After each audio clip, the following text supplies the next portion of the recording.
কেউ তোমায় ভালোবাসার প্রতিশ্রুতি দিয়েছে, বলেছে তুমি জীবন, কিন্তু সে তোমার দায়িত্ব নিতে পারে না, কোনো রকম ভালো থাকার দায়িত্ব নিতে পারে না।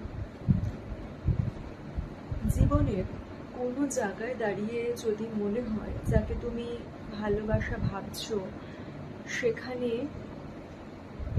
বিপদের দিনে তাকে তুমি পাশে পাচ্ছ না, পুরোটাই একটা ধোঁয়ার মতো, ধোঁয়াশার মতো, কখন সে থাকছে আর কখন সে তোমার জীবনে থাকছে না তুমি বুঝতে পারছো না, দেরি হওয়ার আগে সে সম্পর্ক থেকে বেরিয়ে এসো।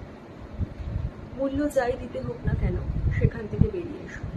কারণ প্রত্যেকের বর্তমানটা যেমন আমরা দেখতে পাই, ভবিষ্যৎটা আমরা দেখতে পাই না। সেজন্য ভবিষ্যতে তোমার জন্য খুব ভালো কিছু অপেক্ষা করে থাকতে পারে, বা তোমার ভবিষ্যৎটাকে তুমি খুব সুন্দর করে গড়তে পারো।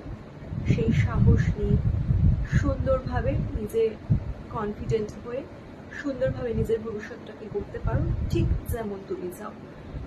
কিন্তু ঠিক এই ধরনের সম্পর্কগুলোতে যে ধরনের ঘটনা ঘটে, মানে যে ধরনের সম্পর্কগুলোতে পরিষ্কার করে কিছু বলা হয় না, পুরোটাই একটা ধোঁয়ার মতো থাকে, সেই সম্পর্কের কিন্তু কোনো ভবিষ্যৎ নেই। সেই সম্পর্ক কিন্তু একটা ধোঁয়াই। তো সেজন্য নিজেকে একটু সম্মান দাও, আর নিজের সম্মান বাঁচিয়ে যত তাড়াতাড়ি সম্ভব সেখান থেকে ফিরে এসো।